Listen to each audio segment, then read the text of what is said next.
Bom dia, a paz do Senhor Jesus. Veremos hoje o capítulo de número 7 do livro de Mateus. Veremos a terceira parte de 3 partes do Sermão do Monte, pregação com autoridade. Abra aí a sua Bíblia no capítulo de número 7 do livro de Mateus. Faça antes uma leitura prévia para depois você nos ouvir. Estamos vendo o Evangelho de Mateus, que é o primeiro livro do Novo Testamento. O propósito desse livro foi demonstrar pela vida e pela obra de Jesus que ele é o Messias esperado, o Messias desejado, e assim evangelizar o ser humano em suas aldeias, povoados, vilas, povos, nações, internet. Também o de inspirar os cristãos ao serviço grato e fiel, de promover o reino de Deus ao apresentar Jesus como tão esperado rei e apresentar o reino que ele trouxe como cumprimento do plano de redenção de Deus. Nós vamos encontrar nesse livro de Mateus que Jesus cumpriu as escrituras do Antigo Testamento, que ele é o rei prometido, portanto ele é o Messias, que enquanto esteve aqui na terra ele inaugurou o reino de Deus. Os seguidores de Jesus, nós devemos espalhar o reino e fazer os discípulos de todas as nações. Nós, os seguidores de Jesus, sofrerão, mas Jesus estará sempre conosco. Quando retornar, Jesus vai completar o reino de Deus. Bem distintivo em Mateus é o fato de ter estruturado o seu sermão em 5 pontos principais, que é o sermão ético, discipulado e missão, o reino do céu, igreja e escatologia. Essa estrutura em si foi padronizada de acordo com 5 livros de Moisés, de modo a apresentar Jesus como profeta de Deuteronômio 18:18, que é Moisés, né? Maior do que Moisés. Eu sou o pastor Daniel Deusdete, da Igreja dos Semeadores, estaremos juntos com vocês nessa empreitada. Gostaria que você inscreva-se em nosso canal, clica no sininho para você fazer o acompanhamento diário.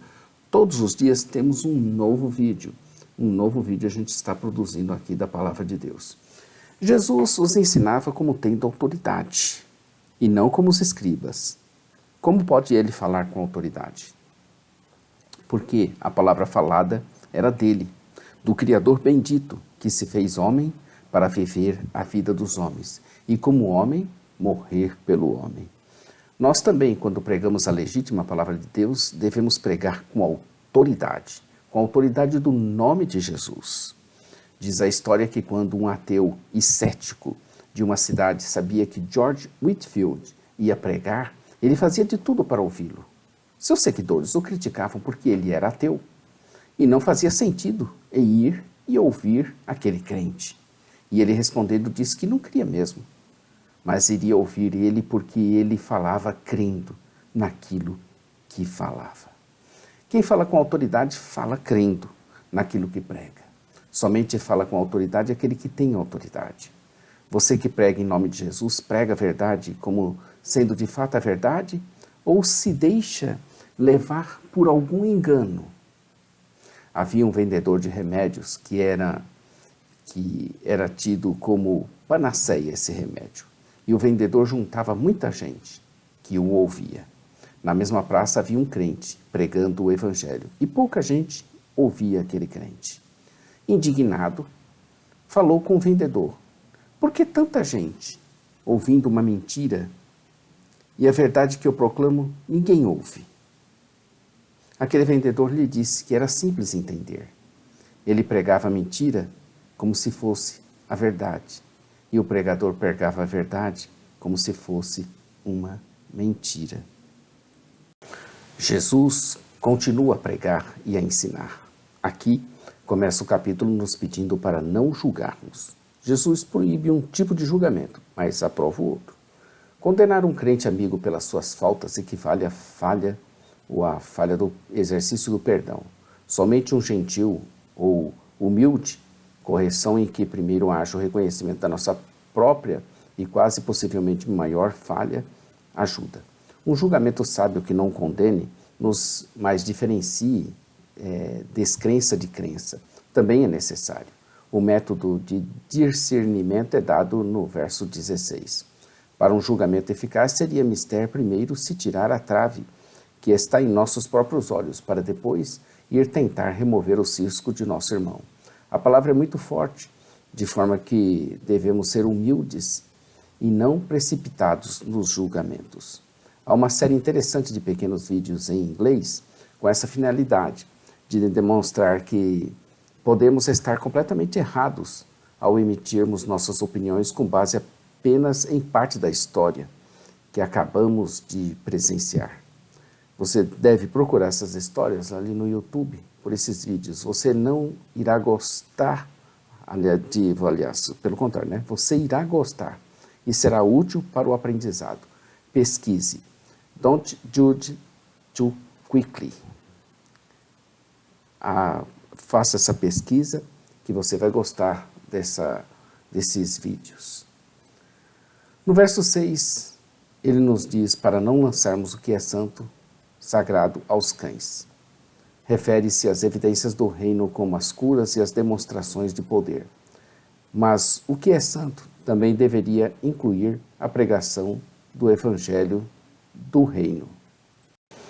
Essa proibição pode parecer estranha, mas não devemos continuar a pregar para pessoas que têm rejeitado o evangelho com desprezo e zombaria malignos. Os cristãos em Atos aprenderam a colocar esse princípio em prática.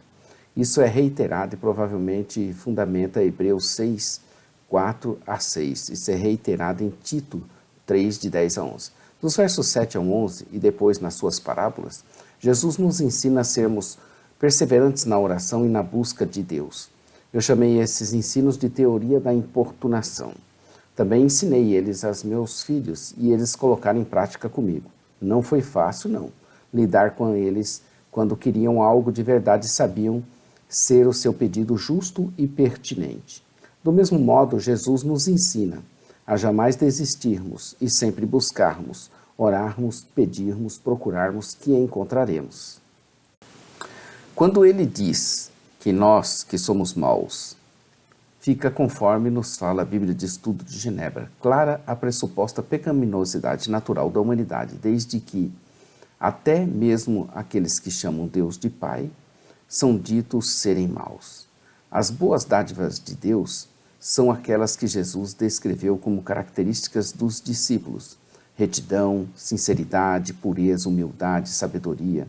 Aquele que conhece as suas próprias necessidades pedirá a Deus para supri-las. O paralelo em Lucas 11:13 focaliza o único e maior dom, aquele que dá todas as coisas boas, ou seja, o Espírito Santo. O Espírito é melhor e o mais necessário dom que podemos pedir. E Deus dá o seu Espírito gratuitamente quando nós pedimos para que tenhamos sabedoria para discernirmos sem julgarmos, a fim de entrarmos pela porta estreita, com a qual poucos acertam, e dar bons frutos. No verso 12, temos a regra de ouro dos relacionamentos. Se colocarmos isso em prática, teremos os fins das desavenças, das inimizades e das guerras. A assim chamada regra de ouro foi proclamada negativamente por inúmeros pensadores antigos, mas Jesus fez com que ela se tornasse uma obrigação positiva. Ela aparece no texto da discussão da bondade e da prontidão de Deus de dar. Novamente, vemos a ligação entre a justiça relacionada a Deus e os atos justos que surgem desse relacionamento. A essa altura, todos deveriam estar achando tudo muito profundo, mas complicadíssimo. A porta dessa entrada no seu reino parecia muito apertada e estreita. Esforços evangelísticos que desconhecem o fato de que a porta para a vida é estreita só foram bem-sucedidos em excluir pessoas do reino. Ou seja, uma pessoa só pode entrar pela fé em Cristo. Do mesmo modo, apresentar a vida cristã como um mar de rosas e minimizar o fato de que ela é cheia de problemas não segue o exemplo do nosso Senhor. Pode até mesmo ter os falsos mestres, especificamente aqueles que negam a estreiteza e a dureza do caminho. Os falsos profetas e mestres seriam aqueles que iriam tentar de todas as formas apresentar caminhos mais largos e fáceis. Jesus nos adverte nos versos de 15 a 20 para nos acautelarmos com eles. Descrever os fatos, os falsos mestres, como lobos em peles de ovelhas, nos lembra de que os falsos mestres parecem profetas verdadeiros e que a mensagem deles pode ser bastante atrativa e até pode parecer ortodoxa. O único método seguro de discernimento é dar tempo a eles para demonstrarem seus frutos. Alguns frutos dos falsos mestres são mencionados no Novo Testamento: discussões, divisão, perversão da fé, autodestruição por heresia. Portanto, nem todos os que dizem Senhor, Senhor, são de fato do Senhor. A duplicação de um nome significava um sinal de intimidade. Importantes esses lembretes que nos fala a Bíblia de Estudo de Genebra. Não são afirmações ou sentimentos de intimidade com Jesus que importam, nem as boas obras, mesmo as mais miraculosas. O que importa é somente fazer a vontade do Pai. Isso envolve conhecer a Deus, ou melhor, ser conhecido por Ele. Tem muita gente que se baseia na sua pessoa, ou que se baseia na sua fé, ou que se baseia na sua igreja, ou que se baseia em algum mito, algum rito, algum símbolo, mas isso não, ou então alguma característica, eu sou filho de Deus, e esquece da justiça, da bondade, da verdade. Ele tropeça aí nessa pedra de tropeço. As consequências dos seus atos irão persegui-lo, e ele vai se dar mal, ele não vai se dar bem. Deus não passa a mão e não compactua com as obras feitas pelos seus filhos que não o compreendem, que o rejeitam e que não seguem os seus exemplos e seu caminho. Não adianta nada você pregar o amor e odiar. Você não vai ter portas abertas para você. Jesus então passa a ensinar quem são os que verdadeiramente o seguem. Aqueles que o ouvem e aqueles que obedecem. Em tudo. E os compara com um construtor prudente.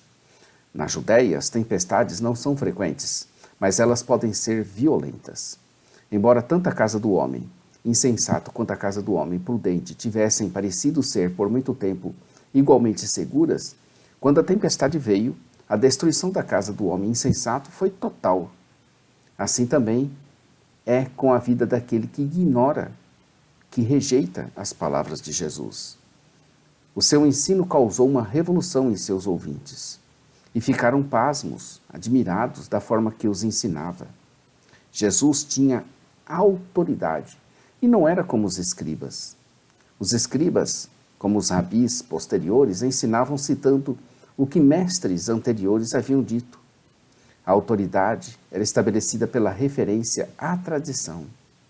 Jesus ensinou diretamente das Escrituras, tendo como base a sua própria autoridade, e não fez referência, exceto negativa, à tradição. O capítulo 7 começa: não julgueis, para não seres julgados. Esse é o primeiro versículo do capítulo 7, que tem 29 versículos e termina dizendo assim, o 29. Porque ele as ensinava como quem tem autoridade e não como os escribas. Há muitos ensinamentos no famoso Sermão do Monte, ou também conhecido como a Lei de Cristo, que mereceriam páginas, livros de meditação. Ele conclui o seu sermão, que hoje é a nossa lei do reino. Ele com certeza vai além de tudo o que antes fora ensinado e demonstrado.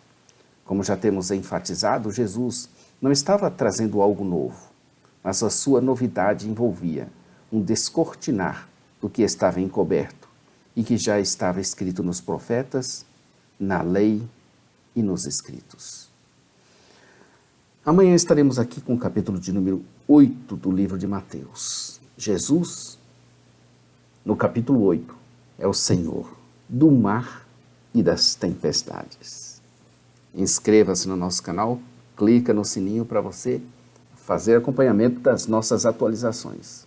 Parte escrita, repetindo, www.jamaisdesista.com.br. Loja virtual, ossemeadores.com.br.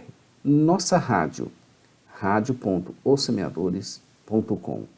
Todos os dias temos uma programação diferente, palavras, ensinos, e é um prazer estar com você. Deus abençoe sua vida. Maranata, ora, ora, vem, Senhor Jesus. Deus abençoe, queridos.